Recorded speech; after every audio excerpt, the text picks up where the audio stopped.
Right, hello. We got another Rapier Fastback in for recommissioning.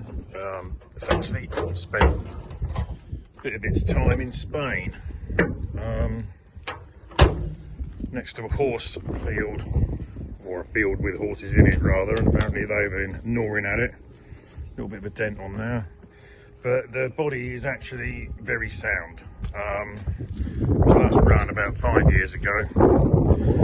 Actually, I say Rapier Fastback, it's actually an Alpine, isn't it? Sorry. With some rapier bits. It actually smells quite bad in here. It's covered in mouse poo.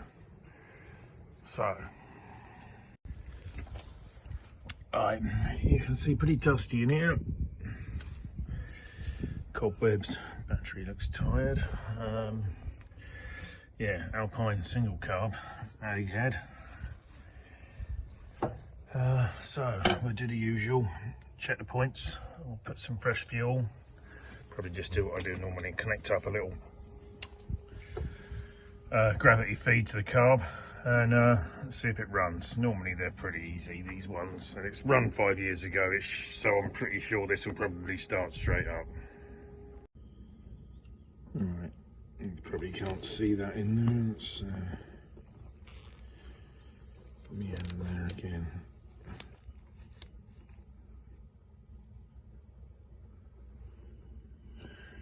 Should put new ones on anyway.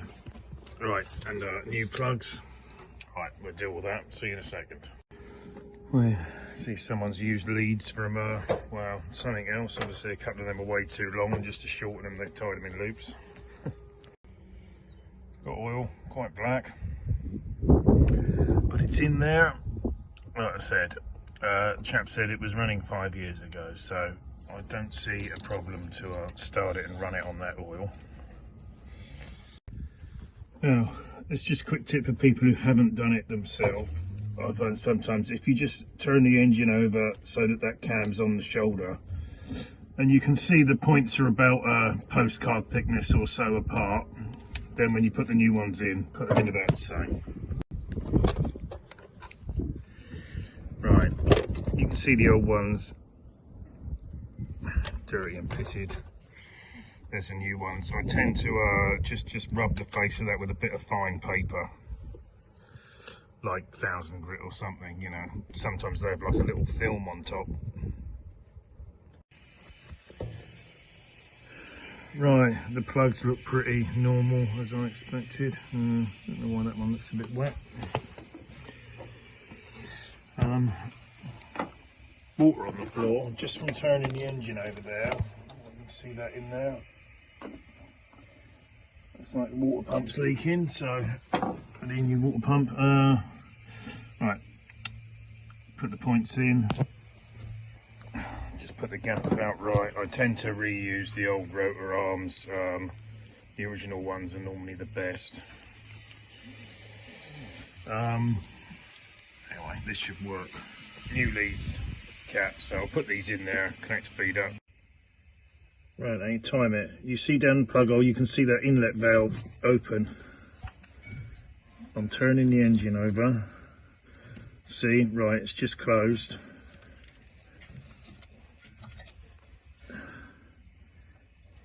And the piston just comes up top dead center.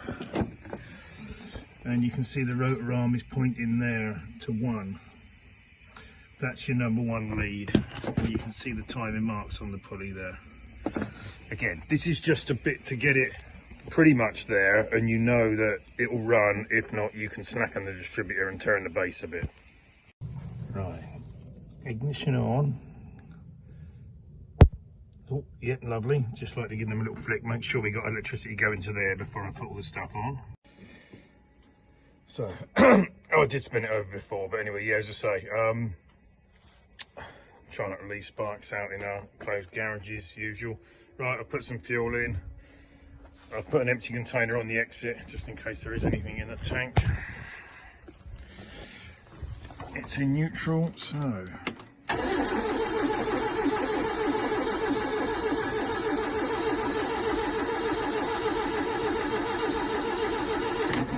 This will go with a bit of choke.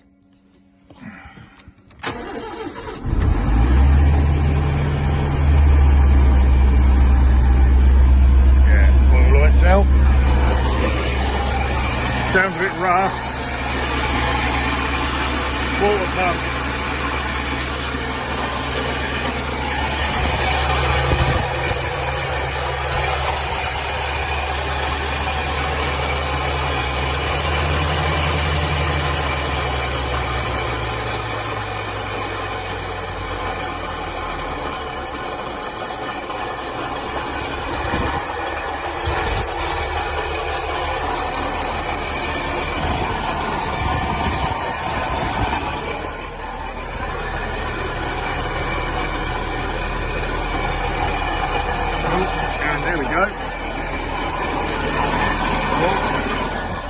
Petrol coming out.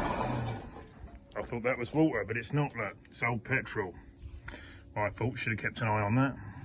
See, this is why you need to do stuff like this outside, or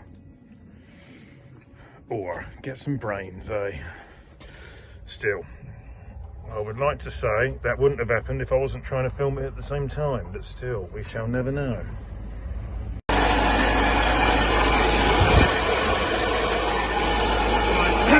You can see how quickly the pump will pump fuel out.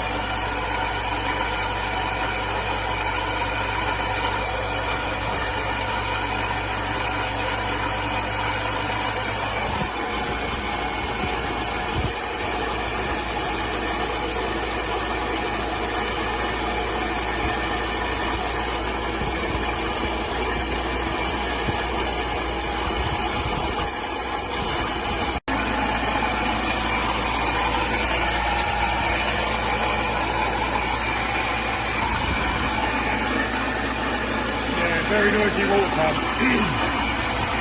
So I'll keep this going, drain the tank, and the next video will be the next video will be looking underneath it for welding. Cheers. That's how quickly it uses the fuel. And right, clutch seems okay. And it creeps forward and back, so that's a good sign.